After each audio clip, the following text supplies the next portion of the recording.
ఓం శ్రీ గురుభ్యో నమ. శ్రీమాత్రే నమ. శ్రీమాతరం శరణం శరణం ప్రపర్ధే. అందరికీ శ్రీమాతల యొక్క ఆశీస్సులు ఎల్లవెల్లలా ఉంటాయి. ఈ నెల 23వ తారీఖు రోజు శ్రీ శ్రీ అంబాత్రయ క్షేత్రంలో బోనాలు ఉంటాయి. ఆ రోజు పౌర్ణమి, దాన్ని వైశాఖ శుద్ధ పౌర్ణమి అంటారు. ఇంకొక ప్రత్యేకత ఏమిటి అంటే ఆ రోజు కూర్మ జయంతి, బుద్ధ పూర్ణిమ, గురువారం ఉన్నది. అంబాత్రయ క్షేత్రంలో గత 5 సంవత్సరాల నుంచి బోనాలు చేసే మహోత్సవాన్ని అమ్మవారు నిర్దేశించినది. ఆ జగదంబను నమ్మిన అమ్మ ఎవరినెవరిని అయితే ఆ తల్లి అనుగ్రహించిందో, ఎవరి మీదనైతే ఆ తల్లికి ఎక్కువ కరుణా కటాక్షాలు ఉన్నాయో, ఎవరి మీదనైతే ఆ తల్లి కృపను వర్షింపజేసిందో, అమ్మను నమ్మిన భక్తులందరూ ఆ రోజు శ్రీపీఠంకి వచ్చి అమ్మకు బోనం వండి నివేదిస్తుంటారు. శ్రీపీఠంలో బోనం చేసేటటువంటి ప్రత్యేకతను 2 విషయాలుగా మీకు చెప్తాను.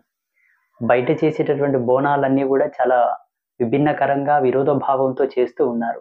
వాళ్ళకు తెలిసి చేస్తారో తెలియక చేస్తారో ఆ జగదంబకే తెలియాలి. కానీ శ్రీపీఠంలో ఎవరైనా బోనం చేయాలనుకుంటే ప్రత్యేకమైన నియమం ఒకటి ఉన్నది. అది ఏమి అనగా తప్పకుండా కట్టెల మీదనే వండాలి. కట్టెల పొయ్యి మీదనే బోనం వండాలి. మట్టి పాత్రలోనే బోనం వండాలి. బోనం వండాలనుకుంటే బియ్యమును జల్లెడతో తాల్చి దాంట్లో సన్నని విరిగినటువంటి నూకలను తీసి విరగని బియ్యం తీసుకొని రావాలి. ఇక్కడ వచ్చిన తర్వాత శ్రీపీఠంలో మీకు మట్టి కుండలు అమ్మేవాళ్ళు ఉంటారు. ఇక్కడ మట్టి కుండలు మీకు దొరుకుతాయి. దూర ప్రాంతాల నుంచి వచ్చేవాళ్ళు ఒకరోజు ముందే వచ్చి ఇక్కడనే విడిది చేసి మరుసటి రోజు చక్కగా స్నానాలు చేసుకొని అమ్మను దర్శించుకొని ఆ రోజు ఉదయము 23వ తారీఖు పౌర్ణమి రోజు ఉదయము శాస్త్రీయంగా శాస్త్రోక్తంగా అన్ని పద్ధతులను అన్ని ధర్మాలను కలగలుపుకొని ఒక ముఖ్యమైన ఘట్టం ఉంటుంది. జల్లిబిందె కార్యక్రమం ఉంటుంది. ఆ జల్లిబిందె కార్యక్రమాన్ని నిర్వహించుకొని అమ్మవారి చెంతకు జల్లిబిందె తెచ్చిన తర్వాత అమ్మవారి యొక్క ముంగిట్లో బైండ్లవారు అంటారు. బైండ్లవారి యొక్క తంతులో బైండ్లవారి యొక్క కైంకర్యం లోపల శాక్తీయ సాంప్రదాయానికి, శక్తి ఉపాసనకు, శక్తి తంత్రమునకు కొన్ని మార్మికమైన సూత్రరంజనములు కలిశాయి. అది నా యోగ దృష్టితో, నా యోగ బలంతో నేను పసిగట్టి వారి చేత ఈ యొక్క కార్యక్రమాన్ని నిర్వహింపజేయడానికి అమ్మవారు ఆశీర్వాదం చేయడం చేత 5 సంవత్సరాల క్రితం నుంచి ఈ ఆచారాన్ని కొనసాగింపజేస్తూ ఉన్నాము. బైండ్లవారి చేత ఆ జల్లిబిందె తీసుకొచ్చి అమ్మ గుళ్ళో పెట్టించి అమ్మ యొక్క ఆలయం ముందు పెదపటం వేస్తారు. మహామండలం అంటారు దాన్ని. మహామండలం అంటారు దాన్ని. ఆ మండలాన్ని లిఖింపజేసి ఆ మండలం మధ్యలోకి అమ్మవారిని వారి యొక్క రాగంతో, వారి యొక్క వాయిద్యంతో, వారి యొక్క డప్పుల చేత అమ్మను ఆహ్వానించి గర్భగుడిలో నుంచి అమ్మవారి ఉత్సవమూర్తిని తీసుకొచ్చి ఆ పటంలో కూర్చోబెట్టి అమ్మవారికి కళ్యాణ ఘట్టం చేస్తారు. ఆ జగదంబలైన శ్రీ మహాకాళి, మహాలక్ష్మి, మహాసరస్వతులను ఆ ఉత్సవమూర్తిలోకి ఆవాహనం చేసినటువంటి ఆ తల్లికి దుర్గా అని నామకరణం చేసి ఆ తల్లి యొక్క కీర్తనలను, పాటలను పాడుకుంటూ అమ్మవారికి మాంగళ్య ధారణ చేయిస్తారు. అమ్మకు కళ్యాణమై అమ్మకు తలవాలు పడ్డ తర్వాత బోనాలు గుడి చుట్టూ తిప్పించి అమ్మవారికి నివేదన చేయించి ఎవరి బోనాన్ని వాళ్ళు భోజనం చేసుకొని తిని ఎవరింటికి వాళ్ళు వెళ్ళిపోతూ ఉంటారు. దూర ప్రాంతాల నుంచి వచ్చే వాళ్ళు ఒకరోజు ముందే రండి. మీకు మట్టి కుండలు అక్కడ దొరకకపోతే ఇక్కడ పీఠంలో లభిస్తాయి. ఇక్కడ పీఠంలో మీరు మట్టి కుండలు తీసుకోవచ్చు. బియ్యము, ఆ బియ్యంలో ఇంత బెల్లం వేసి బెల్లం అన్నం ఉడకబెడతారు కాబట్టి బెల్లము, కూరగాయలు, తగిన పదార్థాలు మీరు ఇండ్ల నుంచే తెచ్చుకోవచ్చు. అమ్మవారికి బోనం వండే పద్ధతి ఏంటంటే మట్టి కుండను చక్కగా కడిగి దానికి పసుపు రాసి 5 బొట్లు పెట్టి అమ్మకు దండం పెట్టుకొని పాతకాలంలో కట్టెల పొయ్యి మీద ఎలాగైతే వండేవాళ్ళో అలాగా పొయ్యిని సెట్ చేసుకొని అందులో 3 రాళ్ళు పెట్టి ఒక పొయ్యి నిర్మాణం చేసుకొని కట్టెలు పెట్టి అగ్నిదేవిని యొక్క నమస్కారం చేసుకొని అగ్నిదేవిని ఆవాహన చేస్తూ అగ్ని ప్రజ్వలన చేసి అందు మీద మట్టి కుండ పెట్టి తగినన్ని నీళ్లు పోసి ఇంత బెల్లం వేసి బెల్లం అన్నం ఉడకబెట్టాలి. ఉడకబెట్టిన తర్వాత ఆ కుండకు పసుపు రాసి పసుపు కుంకుమ బొడ్లతో అలంకరించి అందు మీద వేపాకు పెట్టి వేపాకు మీద మీరు చలవన్న పెట్టొచ్చు, లేదంటే నీళ్ళ చెంబన్న పెట్టొచ్చు. అమ్మవారికి చేసేటటువంటి ఇంకా మిగతా పదార్థాలు కూడా నివేదించవచ్చు. చాలా మంది కుడుములు చేస్తారు, గుగ్గుళ్ళు చేస్తారు, భక్షాలు చేస్తారు, కూర చేస్తారు, చారు చేస్తారు, ఆకుకూరలు చేస్తారు, పచ్చి పులుసు చేస్తారు. మీకు ఏది తోస్తే అది చేసి అమ్మవారికి ఆ బోనాన్ని 5 చుట్లు గుడి చుట్టూ తిప్పించి అమ్మకు నివేదన చేసినటువంటి ఆ బోనం యొక్క ఆ ప్రసాదాన్ని ఇంత మాత్రం తీసుకొని మీ ఇంటికి తీసుకెళ్ళి ఒక తెల్లగుడ్డలో వేసి అందులో ఒక రూపాయి చిక్క వేసి ఇంటి గుమ్మానికి లోపల పైన కట్టుకుంటే మీకు పరిపూర్ణమైన కృపా కటాక్షము, మీ ఇంటికి ధన సమృద్ధి, ఆరోగ్య సమృద్ధి, వ్యాపార సమృద్ధి, ఆయుష్ సమృద్ధి, ఐశ్వర్య సమృద్ధి చేకూరుతుంది. ఎందుకంటే ఈ తంతు ఏ గుళ్ళో లేదు. చాలా ప్రదేశాల్లో బోనాలు చేస్తూ ఉంటారు, పద్ధతిగా ఎవరు చేయరు. కట్టెల పొయ్యి మీద ఉడకబెట్టిన బోనమే పరిపూర్ణం అవుతుంది. అది మన పీఠంలో చేయిస్తాం. మట్టి కుండలో ఉడకబెట్టిన అన్నాన్నే అమ్మవారు స్వీకరిస్తుంది. మిగతా బిందెల్లో చేసినటువంటి అన్నాన్ని అమ్మ స్వీకరించదు. అమ్మ కాదు, అమ్మ కింద ఉండేటటువంటి దాసులు, అమ్మ గణాలు కూడా స్వీకరించవు. ఎందుకంటే శాక్తీయ సాంప్రదాయంగా శక్తి తంత్రం ప్రకారంగా ఆ జగదంబ యొక్క మూలాలు మొత్తం నాకు తెలుసు కాబట్టి ఆ అనుభవంతో నేను చెబుతున్నాను. ఈ పీఠంలో అంబాత్రయ క్షేత్రం లోపల పుట్టెడు బండారు పడుతుంది కాబట్టి ఈ పీఠానికి ఎంతో పరిదిగ్బంధనాత్మకమైనటువంటి శక్తి కేంద్రం ఇది. మహామహిమాన్వితమైనటువంటి శక్తి పీఠం ఇది. ఇక్కడ గనక అమ్మవారికి భక్తితో బోనం వండి గనక నివేదిస్తే సమస్త దేవతలకు మీరు నివేదన చేసినటువంటి పుణ్యాన్ని పొంది, సంవత్సరం కాలము మీరు అగ్నికార్యం చేసినటువంటి పుణ్యమును పొంది, సంవత్సరం పాటు మీరు పూజలు చేసినటువంటి పుణ్యం పొంది, మీ ఇల్లు సకల సౌఖ్యములతో విరాజిల్లుతుందని ఆ జగదంబలైన శ్రీ మహాకాళి మహాలక్ష్ముల యొక్క వాక్కుగా మీకు నేను తెలియపరుస్తున్నాను. తప్పకుండా శ్రీపీఠానికి వచ్చి అమ్మకు బోనాన్ని వండి ఆ జగదంబలకు నివేదన చేసి ఆ తల్లుల యొక్క కృపను మీ వెంట తీసుకువెళతారని నేను అందరికి మనవి చేస్తున్నాను. ప్రతి సంవత్సరం మన పీఠంలో ఎన్నో కార్యక్రమాలు జరుగుతూ ఉంటాయి. శ్రీపీఠం నిత్య కళ్యాణం పచ్చతోరణం, ఏదో ఒక ప్రోగ్రాం జరుగుతూనే ఉంటుంది, ఏదో ఒక కార్యక్రమం జరుగుతూనే ఉంటుంది. మొన్న ఒక 15 రోజుల క్రితం గోమాత కళ్యాణ మహోత్సవం జరిగింది. మళ్ళీ ఇప్పుడు బోనాల కార్యక్రమం ఈ పౌర్ణమికి. ఈ వైశాఖ మాసం దాటి జ్యేష్ఠ మాసం చివరి లోపల అమ్మవారికి కాత్యాయని వ్రతాలు చేస్తాం. తర్వాత ఆషాఢ మాసంలో వారాహి నవరాత్రులు చేస్తాం. ఇలా సంవత్సరం పొడవున ఏదో ఒక కార్యక్రమం శ్రీపీఠంలో జరుగుతూనే ఉంటుంది. ప్రతి పౌర్ణమి అమావాస్యకు చండీ యాగం ఉంటుంది. ప్రతి మంగళవారం శుక్రవారం అమ్మవారికి విశేషమైన అలంకరణలు, కుంకుమార్చనలు, అభిషేకాలు ఉంటాయి. అమ్మవారి యొక్క మూలమంత్ర జపానుష్ఠానం జరుగుతూ ఉంటుంది. ప్రతిరోజు అర్చనలు జరుగుతూ ఉంటాయి. శ్రీ శ్రీ అంబాత్రయ క్షేత్రము జగతిలోనే ఒక అద్భుతమని నేను మనస్ఫూర్తిగా భావిస్తున్నాను.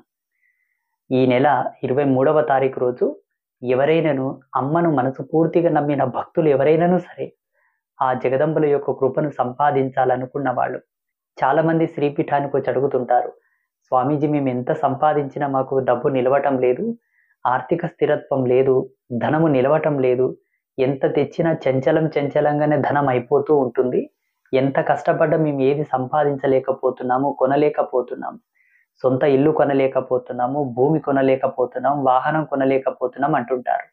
చూడండి, ఇటువంటి పరమ పవిత్రమైనటువంటి కార్యములలో మీరు దీక్షా దక్షత వహించగలిగితే తప్పకుండా మీ ఇళ్లలో మార్పు వస్తుందని నేను భావిస్తున్నాను. అలాగే ముఖ్యంగా అమ్మను మనస్ఫూర్తిగా ఎవరైతే నమ్ముతున్నారో వాళ్ళందరూ తప్పకుండా వచ్చి ఆ రోజు అమ్మకు బోనం చేయండి. జగదంబకు మీరు భక్తితో బోనం గనక వండి ఆ పరవన్నాన్ని గనక నివేదిస్తే సమస్త దేవతలకు మీరు భోక్తవ్యం చేసినటువంటి పుణ్యాన్ని సంపాదిస్తారు. అతిరాత్ర మహారాత్ర యాగములు చేసిన రానటువంటి పుణ్యము జగదంబ యొక్క తంత్రాన్ని అనుసరించి, భగవతి యొక్క తంతును అనుసరించి ఎవరైతే బోనం వండి గనక నివేదిస్తారో మహామహిమాన్వితమైనటువంటి శక్తి తంత్ర యాగాలు చేసినటువంటి పుణ్యాన్ని పొందుతారు. బోనంలో ఎంతో శాస్త్రీయత ఉన్నది, ఎన్నో వైజ్ఞానికమైన మూలాలు ఉన్నాయి, చారిత్రాత్మకమైనటువంటి సాహసము ఉన్నది, ఎంతో నైపుణ్యము, ఎంతో మహిమ, ఎంతో గొప్పతనం ఉన్నది బోనం లోపల.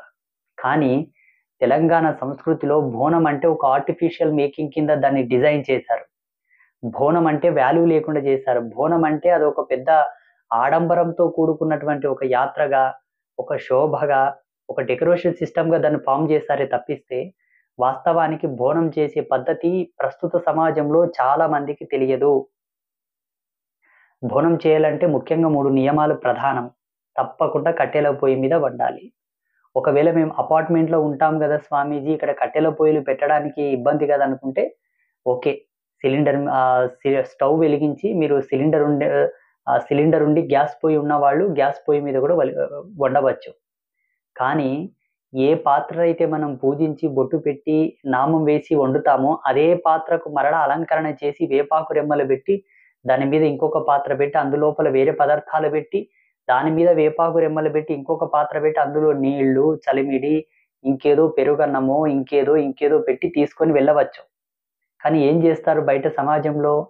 ఒక పాత్రలో వండి ఇంకొక పాత్ర లోపలికి దాన్ని సర్వ్ చేసుకొని, అంటే వేరే పాత్ర లోపలికి మార్చుకొని ఆ పాత్రకు అలంకరణ చేస్తారు. అలంకరణ అంటే ఏంటి? రంగురంగుల స్టిక్కర్లు పెట్టి, ఏవేవో పూసలు పెట్టి, అవి పెట్టి, ఇవి పెట్టి తీసుకెళ్తుంటారు. చూడండి, ధర్మాన్ని ఎప్పుడు మార్చాలనే సాహసం చేయకూడదు. ధర్మం సాక్షాత్తు ప్రత్యక్ష భగవత్ స్వరూపం. ధర్మాన్ని ఎప్పుడే గాని కాలరాయాలని చూడకూడదు. మనకు చేతనైతే యథాతథముగా చేసి భావి తరాలకు ఒక మంచి మెసేజ్‌ని మనం ఇవ్వాలి. మంచి సందేశాన్ని ఇవ్వాలి. ఈనాడు మనం చేసేది రేపటి తరాలకు ఆచారం అవుతుంది కాబట్టి, నీకు తెలిసి తెలియని జ్ఞానంతో ఆచార పద్ధతులను మార్చి, చెడిపి భావి తరాల యొక్క గొంతు కోయకూడదని కూడా నేను ఈ ముఖంగా మీకు తెలియపరుస్తున్నాను. మీకు తెలియకపోతే తెలిసిన వాళ్ళని సంప్రదించండి. అయ్యా, మేము పలాని దేవతకి ఇలా చేయాలనుకుంటున్నాం. ఏ విధంగా చేయాలి చెప్పండి అంటే, చెప్పే వాళ్ళను భగవంతుడు ఎక్కడో ఒక చేత పుట్టించాడు. ఎక్కడో ఒక చోట పుట్టించి ఉంటాడు. అట్టి వారిని సంప్రదించి ఓర్పుతో, నేర్పుతో, భక్తితో తెలుసుకొని చేసిన పూజలు, వ్రతాలు, నోములు ఇటువంటి కార్యక్రమాలన్నీ గూడా సత్వరమే శుభ ఫలితాలనిచ్చి మీకు ఎంతో అమోఘమైన సిద్ధిని, ప్రేరణను కలిగించగలవు. మీకు తెలిసి తెలియని జ్ఞానంతో ఏదో మీకు తోస్తుందని, మీకు తెలుస్తుందని ఏదో చేసేస్తున్నారు. ఎవరికీ ఏమి జరగక ఇప్పుడు మన దేవీ దేవతలను నిందించేటటువంటి దౌర్భాగ్యం మనకు దాపురించినది. దయచేసి ఏ దేవత కన్నా మీరు బోనం చేయాలనుకుంటే సాధ్యమైనంత వరకు మీకు అవకాశం ఉందంటే కట్టెల పొయ్యి మీద వండండి. మళ్ళీ పిచ్చి పిచ్చి కంప కట్టెలు, ముళ్ళ కట్టెలు, తుమ్మ కట్టెలు, ఆ కట్టెలు, ఈ కట్టెలు కాదు. శ్రేష్టమైన యజ్ఞమునకు వాడే సమిధల మీద మీరు బోనం వండండి. మర్రి కట్టెలు, రాగి కట్టెలు, మేడి కట్టెలు, ఇటువంటి సమిధలు ఏవైతే పవిత్రమైనటువంటి సమిధలను మన యజ్ఞంలో వాడుతామో ఆ సమిధలతోనే బోనం వండండి. మట్టి కుండలో వండండి. విరగని బియ్యము అంటే పలుకు కాని బియ్యాన్ని మీరు సేకరించండి. అవి ఎక్కడ దొరుకుతాయి స్వామీజీ అని మీరు అనుకోవచ్చు. మామూలుగా మీ ఇంట్లో ఉండే బియ్యమే జల్లెడ పట్టండి. జల్లెడ పడితే నూకలన్నీ దిగిపోతాయి. విరిగిన బియ్యం దిగిపోతాయి. అట్లా జల్లెడ పట్టిన బియ్యాన్ని ఒక పావెడో, గిద్దెడో, సేరెడో, ఒక హాఫ్ కేజీ, పావు కేజీ, కేజీ, 2 కేజీలు మీకు మీ స్తోమతిని అనుసరించి మీరు చక్కగా కుండలో పోసి ఆ బియ్యాన్ని 3 సార్లు కడగాలంటారు శాస్త్ర పద్ధతిగా. 3 సార్లు కడిగిన తర్వాత కుండలో పోసి తగినన్ని నీళ్లు పోసి ఉడకబెట్టండి. వార్చవద్దు. అమ్మవారికి చేసే బోనాన్ని ఎప్పుడైతే మనం ఉడకబెడతామో అది పరిపూర్ణమవుతుంది. దాన్ని గనక వార్చితే అది ఎంగిలవుతుంది. బాగా గుర్తుంచుకోండి. అన్ని నీళ్లు, బియ్యం పోసి ఇంత బెల్లం వేసి బెల్లం అన్నంగా ఉడకబెట్టండి. ఉత్తన్నం ఉడకబెట్టకూడదు. తెల్లన్నము, సాదా అన్నము ఏమి లేకుండా అన్నం ఉడకబెట్టడం కూడా తొగడన్నం కిందికొస్తుంది. ఇంత బెల్లం వేసి వండితే అది మహానివేదనకు సమానమవుతుంది. అలా వండి అమ్మవారికి ఏదైనా ఆకుకూరనో, కాయగూరనో అది కూడా ఉప్పు, కారం తక్కువ వేసి, నూనె తక్కువ వేసి సాత్వికంగా సాధుత్వ భావనతో మీరు వండండి. ఒక ఆకుకూర, ఒక కాయగూర, ఒక చారు గానీ, అలసందలు గానీ, పెసులు గానీ, శనగలు గానీ గుగ్గుళ్ళు చేసి అంటే ఉడకబెట్టి గుగ్గుళ్ళు చేసి, కుడుములు చేసి అవి కూడా అందులో పెట్టి అమ్మకు గనక మీరు నివేదిస్తే ఇవి ఎంతో పరమ పవిత్రమైనటువంటి మహామహిమాన్వితమైనటువంటి శక్తివర్ధకమైనటువంటి పదార్థాలు కాబట్టి పదార్థం యొక్క గుణమును బట్టి, పదార్థం యొక్క రూపాన్ని బట్టి తత్ఫలితమైనటువంటి పుణ్యమే మీకు సంప్రాప్తమవుతుంది.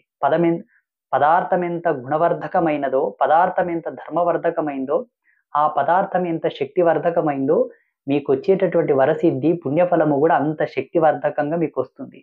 అందుకే మీరు నివేదించేటటువంటి పదార్థాలు శుద్ధిగా, పవిత్రంగా, పద్ధతిగా, ఆచార సంయుక్తంగా ఉండేటట్టుగా మీరు జాగ్రత్త పడండి.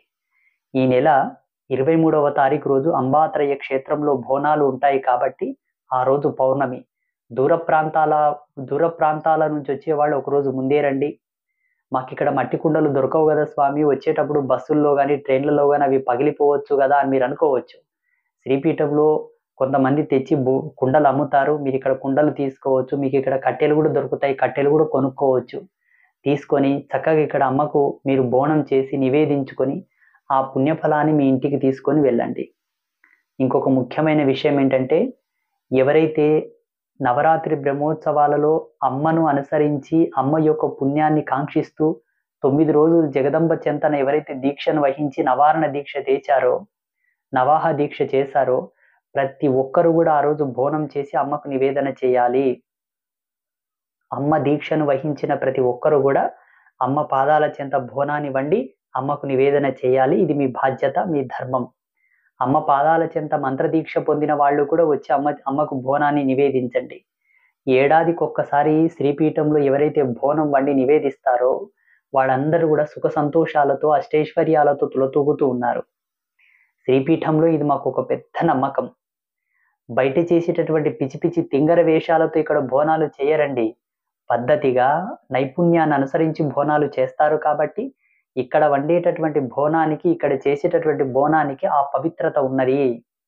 బోనం వండిన తర్వాత అమ్మకు నివేదించిన ఆ నివేదనలో అంత అన్నము ఉసిరికాయ మాత్రంలో ఉండేటటువంటి, ఉసిరికాయ సైజులో ఉండేటటువంటి అన్నాన్ని తీసుకెళ్ళి ఇంట్లో తెల్లగుడ్డలు వేసి కట్టుకుంటారు కాబట్టి ఇది ఎంతో శక్తివర్ధకంగా మీ ఇంటిల్లిపాదిని కాపాడుతూ ఉంటుంది. మీరు అంటుంటారు కదా బర్కత్ లేదు, బర్కత్ లేదని. చాలా మందికి తెలియదు. బర్కత్ అనేది మహమ్మదీయ పదం. అది అరబిక్ పదం. అంటే ముస్లిమ్స్ వాడే పదం అది బర్కత్ అనేది. మనం సశాస్త్రీయంగా మాట్లాడాల్సి వస్తే సమృద్ధి. మాకు సమృద్ధి లేదండి అనాలి. బర్కత్ అనే పదం మనది కాదు, తుర్కోల పదం. ఎవరికి సమృద్ధి కావాలో, స్థిరలక్ష్మి కావాలో, స్థిరమైన సంపద కావాలో వాళ్ళందరూ శ్రీపీఠానికి వచ్చి అమ్మకు బోనం నివేదన చేయండి. మీకు తప్పకుండా సకల సమృద్ధి కలుగుతుందని నేను ఆశీర్వచనం చేస్తున్నాను. ఆ జగదంబ, శ్రీ మహాకాళి, మహాలక్ష్మి, మహాసరస్వతులు ఏకగర్భమునందు వసించినటువంటి ఈ పుణ్యక్షేత్రం అద్వితీయం. ఇట్టి క్షేత్రానికి మీరు రావడం, ఈ తల్లులను దర్శించుకోవడం ఈ జన్మార్థ సుకృతం ఇది. చాలా మంది ఈ మధ్యలో కొన్ని విషయాలు మా దృష్టికి తీసుకొస్తున్నారు. స్వామీజీ, మేము ఎన్ని రోజులు వచ్చాము, మేము అనుకున్న పనులు కావటం లేదు, మాకు ఉద్యోగాలు రావటం లేదు, మేము ఉద్యోగంకు రావాలని వచ్చాం కానీ రాలేదు, ఏవో చిన్న చిన్న మాటలు చెబుతున్నారు. చూడండి, కర్మ తీరక వచ్చినటువంటి సంపద మరలా మీకు ఇబ్బందులే కలిగిస్తూ ఉంటుంది. కర్మ తీరక వచ్చినటువంటి ఫలము మీకెన్నటికి జీర్ణం అవ్వదు. అందుకే జగన్మాత మొదట మీ కర్మ ఫలాన్ని రూపుమాపుతుంది. మీ కర్మను పరిపూర్ణంగా తీర్చిన తర్వాత సమృద్ధికరమైనటువంటి ఫలమును మీ చెంతకు తీసుకొని వచ్చి మీ ఇంట్లో కూర్చోబెట్టి మీ ఇంటికి కట్టబెట్టి వస్తుంది. ఇది ఆ తల్లి ప్రత్యక్షంగా సాక్షిభూతంగా నా జీవితంలో నెరవేర్చింది కాబట్టి దానికి ప్రత్యక్ష సాక్ష్యం నేనే. 12 సంవత్సరాల నా జీవిత ప్రాయంలో 8 సంవత్సరాలు కష్టపడ్డాను నేను. 8 సంవత్సరాలు కష్టపడిన తర్వాత 9వ సంవత్సరం, 10వ సంవత్సరం కూడా ఆర్థిక స్థితిగతుల కోసము ఈ పీఠం యొక్క అభివృద్ధి కొరకు ఎన్ని కష్టాలు పడ్డానో. అబ్బా, అటువంటి కష్టం ఈ జగతిలో ఏ సాధువు పడిలేడు. వర్ణనాతీతం. 11వ ఏట, 12వ ఏట అప్పుడు అమ్మ అనుగ్రహించి కొంత ఎవరో పుణ్యాత్ముల చెంతన ఆ కొంత, ఈ కొంత సహకరింపజేస్తూ ఇప్పుడు ఏదో కొంత మాత్రాన ఒక స్థితిలో నన్ను ఉంచింది. ఇప్పటికి నాకు ఇబ్బందులు ఇంకా పోలా. ఇప్పటికీ కష్టపడుతూనే ఉన్నాను. వ్యవస్థనేమో పెరుగుతుంది. వ్యవస్థ చాలా పెరుగుతుంది. చాలా మంది భక్తులు రావటము, పూజలు పెరగడం, బ్రహ్మోత్సవాలు పెరగడం, ఎన్నెన్నో పూజలు చేయడం, ఎన్నెన్నో కార్యక్రమాలు చేయడం. ప్రతిదీ కూడా ఆర్థిక మాంద్యమంతో ముడిపడి ఉన్నదే. ఇప్పటికి ఇబ్బందులు ఉన్నాయి. కానీ ఇంకేదుందో, ఏ జన్మలో ఏ కర్మ ఉందో, ఏదుందో, ఇంతటి తపమాచరించి ఇంతటి ప్రసన్నత పొందిన మాకే ఇబ్బందులు ఉన్నాయంటే మీరేం చేస్తారండి? మీరు చేసే పూజల్లో అంత న్యూన్యత, అంత పరిపూర్ణత ఉంటుందా? ఏం చేస్తున్నారో మీకు తెలియదు. చేసేది చేస్తుంటారు. కరెక్ట్ చేస్తారో లేదో మీకు ఒకసారి మీకు తెలుసుకోవాలి. ఆత్మవిమర్శ చేసుకోవాలి. ఇప్పుడు బోనం వండే పద్ధతి గురించి నేను చెప్పాను. చాలా మందికి తెలియదు ఇది. బోనం ఎలా వండాలో కూడా తెలియదు. కానీ బోనాలు చేస్తుంటారు. ప్రతి ఒక్క గ్రామంలో ఆషాఢ మాసం వచ్చిందంటే బోనాలకు సంబంధించిన సన్నాహాలు మొదలవుతాయి. కానీ మీరు చేసే బోనం వలన అదృష్టం ఏంటో గాని దరిద్రం మాత్రం చాలా మందికి వస్తది. నేను చూస్తున్నాను. ఇత్తడి పాత్రలో వండితే మాత్రం మీ ఇంటికి భూత ప్రేతాది శక్తులు వస్తాయి గాని అమ్మ రాదు, అనుగ్రహించదు. ఇత్తడి పాత్రల్లో. అల్యూమినియం పాత్రలో వండితే ఇంకా భయంకరమైన దరిద్రం మీ ఇంటికి సంభవిస్తది. రాగి పాత్రలో వండడం కూడా మంచిది కాదు. సిల్వర్ పాత్రలో వండడం మంచిది కాదు. బంగారు పాత్రలో వండడం కూడా కరెక్ట్ కాదు. మట్టి పాత్రలో వండడమే సర్వశ్రేయోదాయకమైన, సర్వసమ్మతమైనటువంటి ధర్మ ఛందస్సు. ఇది ధర్మం. ఆ జగదంబ యొక్క పరంపరలో ఇది ప్రమాణం. శాక్తేయ సిద్ధి లోపల, శాక్తేయ తంత్రం లోపల ఇదే ఆమోదయోగ్యమైనది. మీ పిచ్చి పిచ్చి జ్ఞానాన్ని వాడి మీ జ్ఞానానికి వచ్చింది మీకు కన్వీనియంట్‌గా ఉందని, మీకు సౌకర్యయుక్తంగా ఉందని, మీకు అనుకూలంగా ఉందని, మీకు సహకరిస్తదని, మీరు మీ ఇష్టం వచ్చినట్లు మీరు బోనాలు చేస్తే అమ్మ ఏం చేస్తది చెప్పండి? మీ దరిద్రాన్ని మీ వెంటే దొబ్బుతుంది గానీ, నా పిల్లలు తెలియక చేస్తున్నారని ఆమె సంతోషపడదు, మిమ్మల్ని అనుగ్రహించదు. మీకు తెలియకపోతే తెలిసిన వాళ్ళను సంప్రదించాలి కదా! వాళ్ళు చెప్పింది వినాలి కదా! ఏమో ఆ జగదంబ నా యందు ప్రవేశించి నా రూపకంగా మీకు చెప్పిపిస్తుందేమో! ఈ విధంగా గూడా మీరు ఆలోచించాలి గదా! మాలాంటి వాళ్ళు చెప్పింది వినకపోగా, మళ్ళీ తిరిగి మాలాంటి వాళ్ళ మీద మీరు ప్రతి ఉత్తరమైనటువంటి భాషణలు చేస్తూ, దూషణలు చేస్తూ, మీ భాషలో జెప్పాలంటే మళ్ళా రీకామెంట్ చేస్తూ, దాంట్లో డబుల్ మీనింగ్ వెతికి ఈయనకేం పని పాట లేదు. మేము మా తరతరాల నుంచి ఇట్లనే జేస్తున్నాం. మా పెద్దల ఆచారం ఇదే అని చెప్పేసి మళ్ళా మా మీద ఆర్గ్యుమెంట్ చేయడం. సరే మీ మీ దురదృష్టం మీది. చెప్పేవాళ్ళు చెప్పింది వినకపోయారు అంటే, ఇగ మీరు ఎవరు చెప్తే మారుతారు? మీరెట్లా బాగుపడతారో ఆ భగవంతుడే చూడాలింక. అమ్మవారే ప్రత్యక్షమై మీకు శంఖచక్రాలు పట్టుకొనొచ్చి చెప్పాలేమో ఇంగ. మాలాంటి వాళ్ళు చెబితే విననప్పుడు, ఆ జగదంబనే ప్రత్యక్షమై చెప్పాలేమో. అమ్మ అనుగ్రహిస్తే వచ్చి చెబుతుంది. వీరిలాగే వెళ్ళిపోననుకుంటే ఆ తల్లి రాదు. పెద్దలు ఒక మాటంటారు. దైవం మానుష రూపేణ అని. భగవతి మాయందు ఉపాసకుల యొక్క హృదయమునందు ప్రవేశింపజేసి చెబుతుండవచ్చు కదా! దీన్ని స్వీకరించొచ్చు గదా! నేను ఇంతకుముందు బోనాలకు సంబంధించిన ఒక వీడియో చేస్తే, చాలా మంది నాకు ఫోన్‌లు చేసి దాని మీద చాలా బ్యాడ్ కామెంట్‌లు చేశారు. సరే వాళ్ళ కర్మ, వాళ్ళ రాత అంతే, వాళ్ళ పాపం అంతే అనుకోని నేనేం పెద్ద బాధపడలేదనుకోండి. మాకేం మాన మర్యాదలు, మాకేం రాగాది ద్వేషాలుంటాయి చెప్పండి. అన్నిటికి అతీతులమై, జితేంద్రులమై, సర్వసంగ పరిత్యాగులమై మేము ఎలా ఉంటామంటే ఒక పరమహంస పరివ్రాజక తత్వంలో ఉంటాం. చిదానంద స్థితిలో ఉంటాం. వ్యావహారికంగా మీకు మీతో మీలా ఉండాలి కాబట్టి అలా ఉంటాం వ్యవహార శైలిలో. చాలామంది అంటుంటారు, "స్వామీజీ ఇంత సింపుల్‌గా ఉంటారేంటి? ఇంత సామాన్యంగా ఉంటారేంటి?" అని మా వాళ్ళతో చాలా మందితో అంటారంట. హ్మ్. చూడండి, ప్రస్తుత సమాజంలో స్వామీజీలు ఎక్కువ డీసెన్సీగా ఉండడం వలన, కఠిన నియమాలు పెట్టుకోవడం వలన, కఠిన నిబంధనలు పెట్టుకోవడం వలన చాలామంది వాళ్ళ దగ్గరకు పోలేపక, వీళ్ళు స్వీకరించలేపక, వీళ్ళు అడగలేపక, వాళ్ళు చెప్పలేపకనే పరమతాల వెంట వెళ్తూ, పరదారులు పడుతూ, ధర్మానికి కన్నం పెడుతున్నారిప్పుడు మన వాళ్ళు. అటువంటి దౌర్భాగ్య స్థితి రాకూడదని మీలో మీలా ఉంటాను. మళ్ళీ నాలో నేనుంటాను. నా క్లారిటీ నాకుంది. నా క్లారిటీ నాకుంది. నా వ్యక్తిగతమైన స్వేచ్ఛ, నా స్వతంత్రత, నా యొక్క అనుష్ఠాన మహిమాన్వితమైన చంద్రిక నాకున్నది. దాంటెప్పుడు నేను తీసిపోనండి.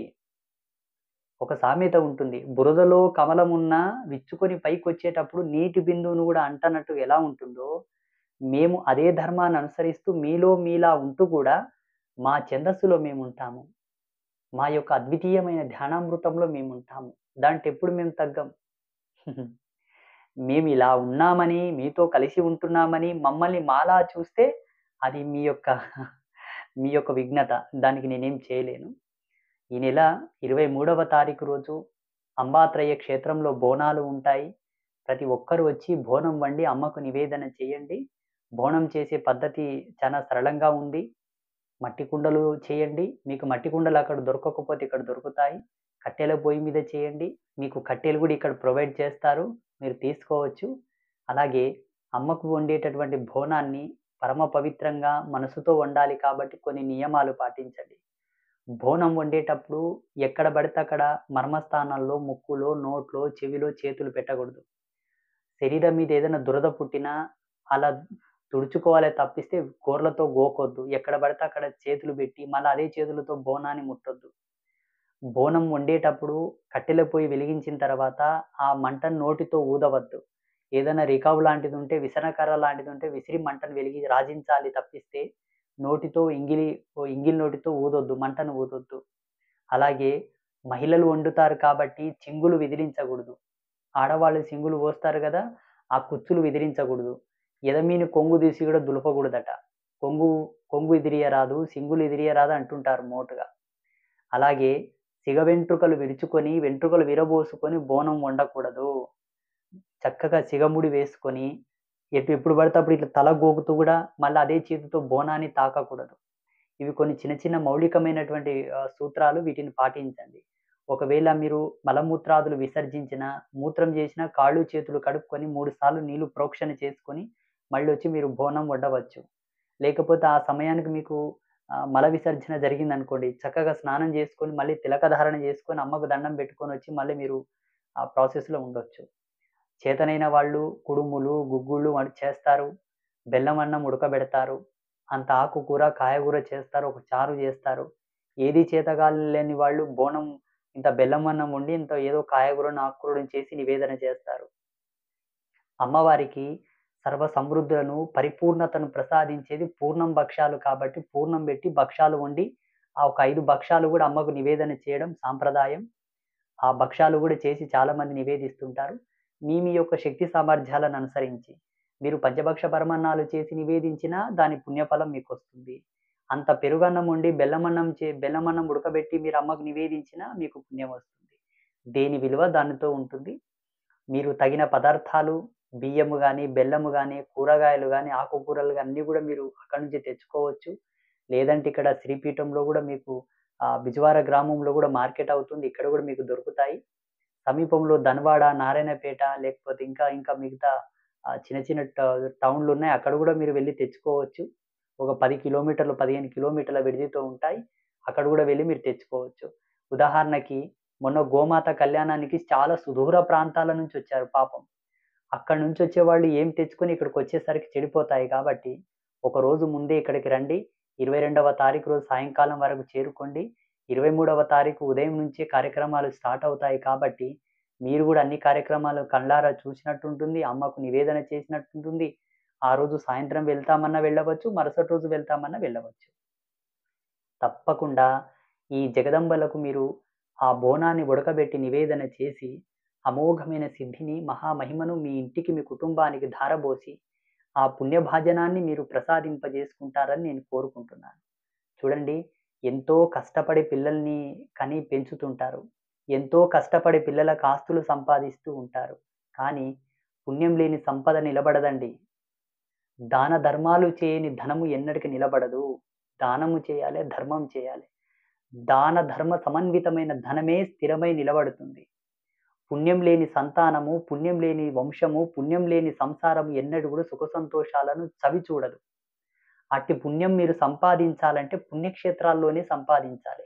ఇట్టి పుణ్యక్షేత్రాల్లో మీకీ అవకాశాలు మేము కల్పిస్తున్నామంటే మీ అదృష్టం. ఇప్పుడు ఆషాఢ మాసం వస్తే బల్కంపేట ఎల్లమ్మకు, ఉజ్జయిని మహంకాళికి, గోల్కొండలో రకరకాలుగా ఎన్నో ప్రదేశాల్లో బోనాలు చేస్తుంటారు. చూడండి, మీరక్కడ చేసే బోనాల లోపల పవిత్రత ఉండదు. వైశిష్ట్యం లేదు. బోనం చేసేటటువంటి తంతు కించిత్తైనా లేదు. అంబాత్రయ క్షేత్రంలో చేసే బోనంలో పవిత్రత, న్యోన్యత, వైశిష్ట్యత, శాస్త్రీయము, సాంకేతికము, శాస్త్ర వైజ్ఞానికమైన మూలము, శాక్తేయ పరంపరకు సంబంధించినటువంటి సిద్ధాంతీకరణ, తంతు మూలము, తాంత్రిక సిద్ధి గూడా అందులో నిబిడీకృతమై ఉన్నది కాబట్టి, ఇన్ని మర్మములు కలగలిసినటువంటి ఆ బోనాన్ని మీరు చేసి నివేదించడము మీ యొక్క అదృష్టం. చాలామంది అనుకోవచ్చు, పోయిన సంవత్సరం మేము బోనం చేశాం స్వామీజీ, మాకింకా మంచి జరగలేదని. చూడండి, ఒకే రాయి కొట్టగానే తగలాలని ఏమి లేదండి. ధనుర్వేదంలో ధనుర్వేదాన్ని అభ్యాసించేటప్పుడు శబ్దనాదాన్ని అనుసరించి బాణాలు వేయాల్సి ఉంటది. ఒకేసారికి శబ్దాన్ని విని బాణం కొట్టి నేర్చినటువంటి ప్రావీణ్యులెవరూ లేరు. శిక్షణాయోగ్యంగా అభ్యాసించినటువంటి విద్య పరిపూర్ణమవుతుంది. గురి గట్టిగా కుదురుతుంది. అలాగే ఒకసారి, 2 సార్లు, 3 సార్లు అలా అంచెలంచెలుగా చేస్తున్నటువంటి సాధన, అంచెలంచెలుగా సంపాదించినటువంటి పుణ్యము, అంచెలంచెలుగా సంపాదించినటువంటి ధనమే స్థిరమవుతుంది. ఒకేసారి వచ్చింది అంటే దాంట్లో ఏదో తిరకాస్తు కూడా ఉండవచ్చు. బాగా గుర్తుంచుకోండి. పోయినసారి చేశారు, మంచి జరగలేదు. ఈసారి చేయండి, మళ్ళా చేయండి, మళ్ళా చేయండి. ఇప్పుడు అమృతం యొక్క సమీపానికి వెళ్ళి, అమృత సాగరం చెంతకు వెళ్ళి, సుధా సౌధామృతమైనటువంటి ఆ సాగరం చెంతకు వెళ్ళి, నన్ను అమరుడను చెయ్యి అని అడగడం ధర్మమా? అమృతం అంటేనే అమరత్వాన్ని ప్రసాదించింది. మృతం లేకుండా చేసేది కాన అమృతము. మృతం, అమృతం.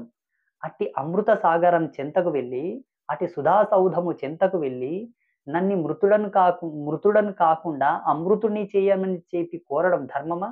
కాదు గదా! ఇంతటి ప్రతిష్టాత్మకమైన, సాక్షిభూతమైన, ప్రత్యక్ష వీక్షణామృతములైనటువంటి ఆ జగదంబల చెంతకు వచ్చి, మాకు మంచి జరగడం లేదనడం లోపల ఆంతర్యం ఎంతవరకు ఉంటుంది చెప్పండి? మీకు మంచి జరగలేదని కాదండి. మీకు మంచి జరగడానికి అవసరమైనటువంటి ఆ యొక్క వాతావరణ ప్రతికూల, సానుకూల పరిస్థితులను, ఆ యొక్క కర్మ విపాకాన్ని, పాప విపాకాన్ని, శాప విపాకాన్ని వాటన్నిటిని కూడా జగదంబ పారద్రోలి మిమ్మల్ని పరిపూర్ణమైన స్థితిలో ఉంచి మిమ్మల్ని అనుగ్రహిస్తుంది కాబట్టి, అందుకు కొంత ఓపిక, కొంత నైపుణ్యం కావాలి. అలా మీరు యోచించండి. దయచేసి ఇక్కడ వచ్చి మేమేమి పొందలేదని మాత్రం అనుకోకండి. జగదంబల యొక్క దర్శనము మీకు ఎన్నో విధములైనటువంటి మూలాలను అనుగ్రహించడానికి దోహదపడుతుంది. చూడండి, ఏ దేవుడి చెంతకు వెళ్ళినా మీరేం మొక్కుతారంటే, మాకు అప్పులు తీరాలి, ధనము రావాలి, విద్యా ప్రాప్తి జరగాలి, సంతాన ఫలసిద్ధి కలగాలి, వ్యాపారంలో కలిసి రావాలని మొక్కుతుంటారు. ఇవన్నీ కూడా అష్టైశ్వర్య స్వరూపకములే. భగవంతుడు శుభమస్తు అన్నా మీకు అష్టైశ్వర్యాలు సిద్ధిస్తాయి. కానీ అంబాత్రయ క్షేత్రంలో మీరు అమ్మలను దర్శించుకోవడం వలన షోడశ ఐశ్వర్య సిద్ధి మీకు కలుగుతుంది. 16 ఐశ్వర్య కళలు మీకు సిద్ధిస్తాయి. 8, 8, 16 మీకు అష్టైశ్వర్యాలే తెలుసు. షోడశ కళ సంయుక్తమైనటువంటి షోడశ ఐశ్వర్య సిద్ధి కూడా ఒకటున్నది. అది అంబాత్రయ క్షేత్రంలో మీకు దొరుకుతుంది. బాగా గుర్తుంచుకోండి. ఇంతవరకు మీకెవరు చెప్పి ఉండకపోవచ్చు, ఎక్కడ మీకు తెలిసి ఉండకపోవచ్చు. అంబాత్రయ క్షేత్రం లోపల ఆ పుణ్యఫలాలున్నాయి. ఆ పుణ్యఫలాలు మీకు సమృద్ధిగా దొరుకుతాయి. ఇది ధర్మదేవత సాక్షిగా సత్యం. మీరు నమ్మితే నమ్మండి, లేకపోతే లేదు. షోడశ ఐశ్వర్య సిద్ధులను, షోడశ ఐశ్వర్య కళలను, షోడశ ఐశ్వర్య ప్రాప్తిని మీ ఇంటికి మీరు ప్రసాదించాలనుకుంటే, ఎన్ని తరాలైనా, ఎన్ని జనరేషన్స్ పోయినా, మా తాత ముత్తాతలు ఎవరో పుణ్యం చేసి ఉన్నారని మీ యొక్క వంశంలో తలంచగలగాలంటే, ఇప్పటి నుంచే మీరు ఆ పుణ్యఫలాన్ని ఆస్వాదించండి, సంపాదించండి. అందరూ 23వ తారీఖు రోజు అమ్మ దగ్గరకు వచ్చి చక్కగా బోనం వండి అమ్మకు నివేదించి ఆ పుణ్యాన్ని మీ వెంట తీసుకువెళ్ళండి. ఓం శ్రీ గురుభ్యో నమః. శ్రీమాత్రే నమః. శుభం భవతు.